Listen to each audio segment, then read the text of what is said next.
నమస్తే welcome to KTV నేను మీ దుర్గా చంద్రబాబు నివాసంపై దాడి ఘటనతో పాటు టీడీపీ రాష్ట్ర కార్యాలయంపై జరిగిన దాడి ఘటనలో వైసీపీ నేతలకు ఏపీ హైకోర్టులో ఎదురుదెబ్బ తగిలింది.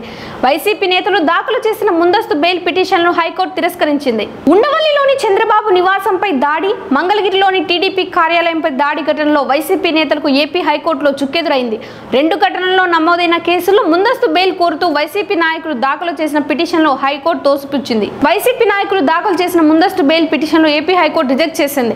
చంద్రబాబు నివాసంపై దాడి విషయంలో మాజీ మంత్రి జోగి రమేష్ ముందస్తు బెయిల్ పిటిషన్లు దాఖలు చేశారు. టీడీపీ కార్యాలయంపై దాడి వ్యవహారంలో వైసీపీ నేతలు తలసిల రఘురాం, దేవినేని అవినాష్, నందిగం సురేష్, లేళ్ల అప్పిరెడ్డి సహా ఇతర నేతలు హైకోర్టును ఆశ్రయించారు.